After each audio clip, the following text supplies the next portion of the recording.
जितनी एक्टिव वो जमीन पर रही है, शायद ही कोई नेता अगर बिहार में है वो जमीन पर रही है। सबसे ज्यादा आवाज उठाने वाली जमीन पर जाकर वो मैडम पुष्पम प्रिया चौधरी थी। सरकार जिस तरह से स्थितियां बना के रखी है, तो उनको मानने वाले जो लोग हैं वो वैसे ही बनेंगे। सीधा बात है, सत्ता जिनके हाथों में रही है और सत्ता के कारण आज जो युवा वर्ग भुगता है, पिछले जो भी लोग सत्ता में रहे हैं, सवाल तो उन्हीं से पूछे जाएंगे। उन्हें पूछने का हक नहीं है, क्योंकि पहले उन्होंने बर्बाद किया और उसके बाद जो सरकारें आई सारे लोग वैसे ही थे। नमस्कार, मैं हूं विद्रोही और आप देख रहे हैं आंखें न्यूज़ 24। विधानसभा चुनाव के दरमियान बिहार में एक नया चेहरा सामने आया था, वो पुष्पम प्रिया का था। पुष्पम प्रिया मुख्यमंत्री उम्मीदवार के रूप में लोगों के बीच में आई थी, रोजगार और विभिन्न मुद्दों को लेकर लोगों के बीच में गई और चुनाव में वोट मांगने का काम किया। उस समय मीडिया के लिए सेंसेशन बनी हुई थी, लेकिन आज वो कहाँ है, इस बारे में हम जानने का प्रयास करेंगे। दूसरा, बीपीएससी परीक्षा लीक को लेकर उन्होंने कुछ ट्वीट किया है, उस ट्वीट से विवाद गरमा गया है। इन सभी चीज़ों को जानने के लिए हमारे साथ बैठे हुए हैं प्लस पार्टी के प्रवक्ता कन्हैया कुमार साहब। उनसे हम जानेंगे और इस पर विस्तार से चर्चा करेंगे। सर, सबसे पहले आपका बहुत बहुत स्वागत है आंखें न्यूज़ 24। बहुत बहुत धन्यवाद आपका अनिल जी, आपने मुझे मौका दिया आज ये।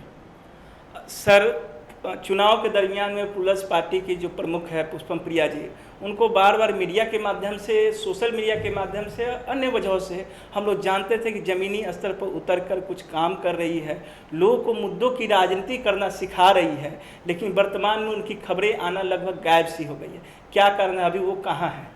एक्चुअली मुझे लगता है कि इस सवाल के साथ आपने जवाब भी दे दिया। जवाब आपने ये दिया कि उनकी खबरें आने बंद हो गए हैं। तो अगर उनकी खबरें नहीं आ रही है तो ये सवाल तो मीडिया वालों से पूछा जाना चाहिए। बल्कि अगर आप अंक गणित की बात करें और ऑथेंटिक रूप से बात करें तो मुझे लगता है पिछले 2-3 महीनों की ही बात कर लें तो जितनी एक्टिव वो जमीन पर रही है, शायद ही कोई नेता अगर बिहार में है वो जमीन पर रही है। चाहे वो अभी कंटिन्यूस अगर आप देखेंगे तो शराब के कारण बिहार में कई लोगों की मौत हुई। अभी कुछ एक सरकारी कर्मचारी थे, उन्होंने फांसी की सजा, मतलब उन्होंने खुद को फांसी लगा लिया था।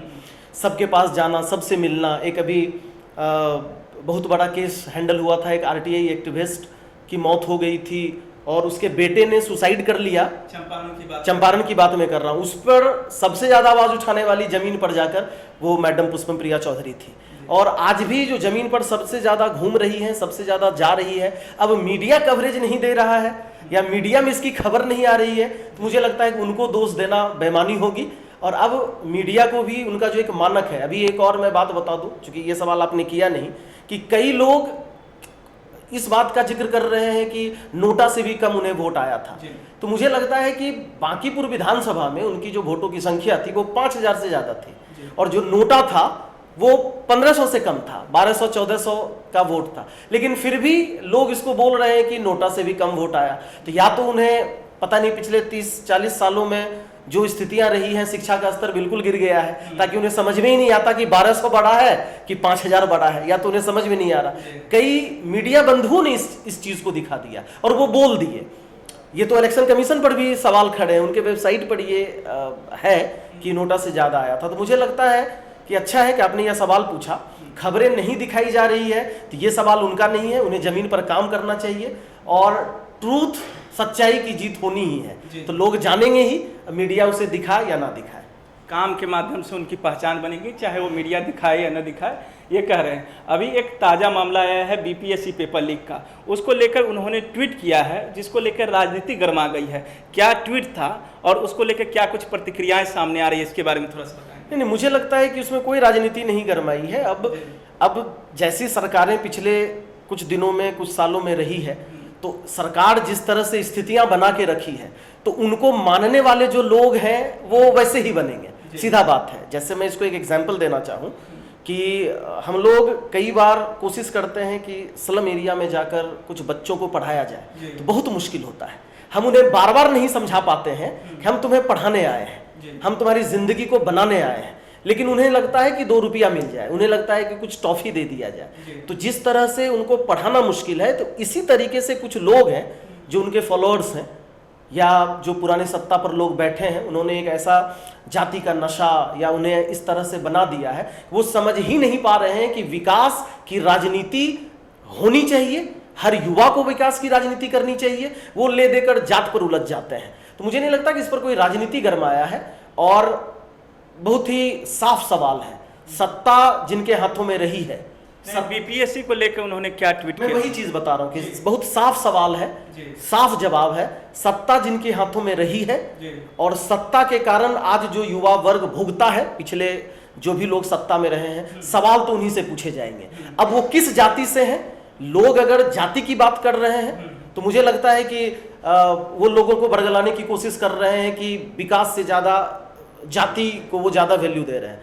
बीपीएससी के जो आज हालात हुए हैं, वो तो हमको लगता है बिहार लीग सर्विस कमीशन वो बन गई है।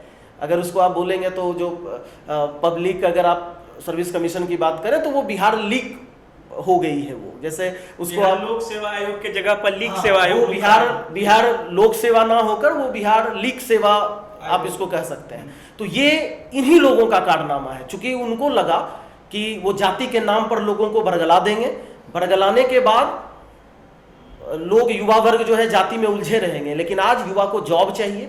आज ऐसे लोग, अगर, इसलिए मैं उस पर बात भी नहीं करना चाह रहा कि किस चीज की राजनीति हो रही है। ट्वीट इस बात का था कि आज हजारों युवा, लाखों युवा कई सपनों को लेकर शहर छोड़, अपने गांव को छोड़कर शहर की तरफ आते हैं अपने सपने को बनाने के लिए। आज वो बीपीएससी की तैयारी कर रहे हैं। उस बच्चे का क्या दोष जिस बच्चे का एग्जाम अच्छा गया और उसने कोई चोरी नहीं की?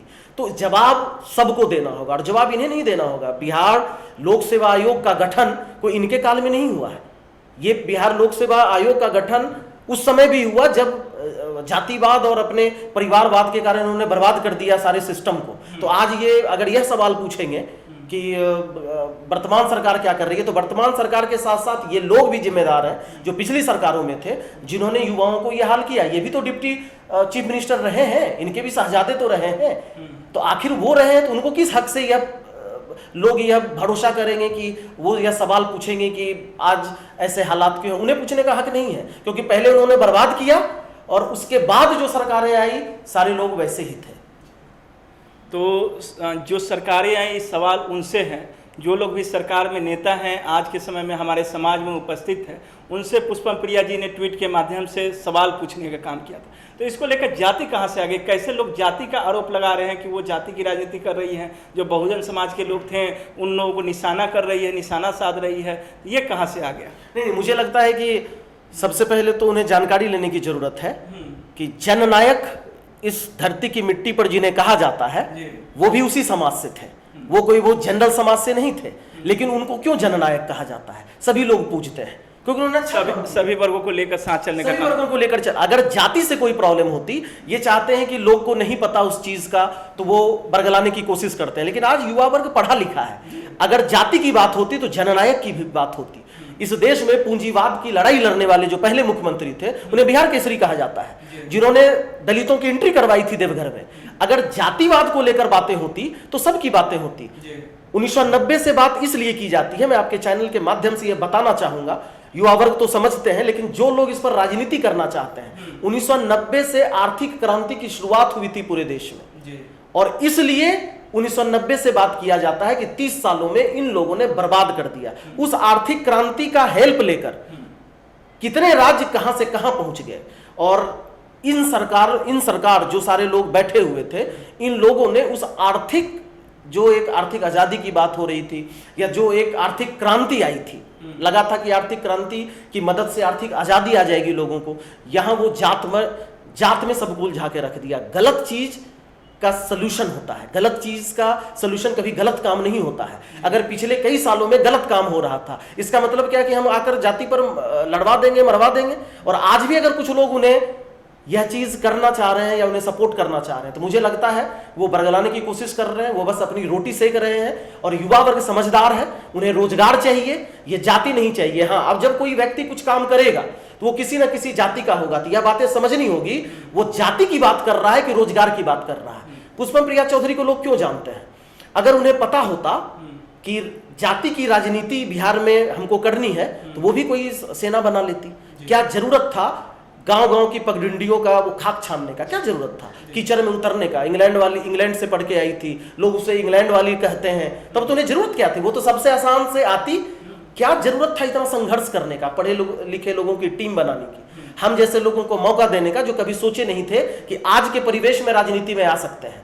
और जो लोग यह समझते हैं कि वो लोग सही थे, बस उनसे बस एक लास्ट में मैं आपसे सवाल कह रहा हूं, मुझे सातों जन्म पुष्पम प्रिया चौधरी और पुष्पम प्रिया चौधरी के टीम में जो लोग हैं वही लोग आसपास चाहिए। और ये लोग जो समर्थन कर रहे हैं, इनके द्वारा पैदा किए हुए गुंडे से ये घिरे रहे, हमारी कामना है, शुभकामना है, क्योंकि उन्होंने क्या पैदा किया है बिहार में, तो आसपास तो वैसे ही लोग होने चाहिए। तो पुष्पम प्रिया चौधरी ने जो टीम बनाई है, इनको गुंडे लोग घेरे रहे हैं, किसके बारे में?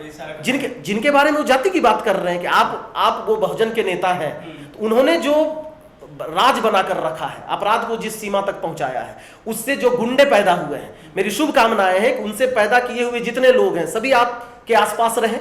आप जब घर से निकली या आप जब घर से बाहर निकले तो वही से लोग से ही आपका भेंट पाला हो, क्यों? क्योंकि आप उन्हीं को समर्थन कर रहे हैं, आपको लग रहा है कि उन्होंने बहुत अच्छा काम किया है।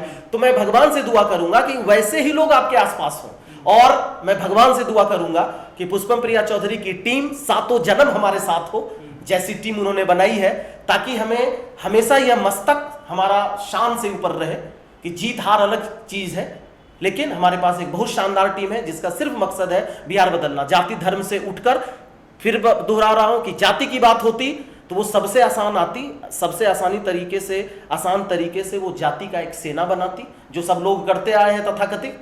उनको लगता है कि यहाँ जाति के नाम पर लोगों को गोलबंद किया जाता है। आपने सवाल नहीं पूछा, आप ही को बता दें, वो जिस जाति की पार्टी को बता रही हैं, अभी जो वायरल हो रहा है, या जो कुछ एक लड़की का भी वायरल हो रहा है, एक लोग भी बोल रहे हैं, कुछ दिन पहले शहजादे साहब जो डिप्टी चीफ मिनिस्टर रहे हैं, वो सभा में पहुंचे हैं और कहे हैं कि गलती हो गई हो तो मुझे माफ कर दीजिएगा। यही राजनीति है आज। वो खुद जाति का समर्थन कर रहे हैं, वो खुद जाति का समर्थन कर रहे हैं, उस जाति का समर्थन कर रहे हैं जिस जाति का ये आरोप लगा रही है। अपने शहजादे से इन्हें पूछना चाहिए। तो इस तरीके से ये शहजादों के ऊपर आरोप लगा रहे हैं, कह रहे हैं कि वो लोग खुद जाति की राजनीति करते हैं, जाति की राजनीति करने वाले लोगों के साथ मंच साझा करते हैं और माफ़ी मांगते हैं। जबकि पुष्पम प्रिया जी मुद्दों के आधार पर ट्वीट करती है कि बीपीएससी, आज जो सत्ता में बैठे हुए हुक्मरान हैं, वे यदि बीपीएससी की परीक्षा देते तो उनको ये दर्द मालूम चलता कि छात्र किन परेशानियों से गुजरते हैं। इसलिए हमारे सत्ता के सामने में एक प्रश्न चिन्ह खड़ा होता है कि जो व्यवस्था हैं आखिर उसमें क्या खामियां हैं, उसको कैसे दूर किया जाए। और जो उदारीकरण आया, जो बिहार में उसने फायदा नहीं उठाया और बिहार जिस जगह पर होना चाहिए था उस जगह पर नहीं पहुंच पाया, इसके जिम्मेदार आज के हुक्मरान हैं और इनको बदलने की जरूरत है। और इसके लिए पुष्पम प्रिया की टीम जमीनी स्तर पर लग गई है, ये कहना चाह रहे हैं आज के हमारे मेहमान कन्हैया कुमार सर। इसी तरह की खबरों के लिए बने रहें आंखें न्यूज़ 24 के साथ। धन्यवाद। अगर आपने अभी तक हमारे चैनल को सब्सक्राइब नहीं किया है तो हमारे चैनल को जल्द से जल्द सब्सक्राइब करें, लाइक करें, शेयर करें और कमेंट करें। क्या आप पत्रकारिता के क्षेत्र में अपना कैरियर बनाना चाहते हैं? तो आज ही royal Ashoka institute of mass communication and journalism में अपनी जगह सुनिश्चित करें। आर्यभट्ट ज्ञान विश्वविद्यालय पटना से मान्यता प्राप्त 100% प्लेसमेंट के साथ royal Ashoka institute of mass communication and journalism नामांकन जारी है। हमारा पता है DS/16 गायत्री मंदिर के समीप, कंकड़ बाग, पटना 8,20,000। आप हमें संपर्क भी कर सकते हैं।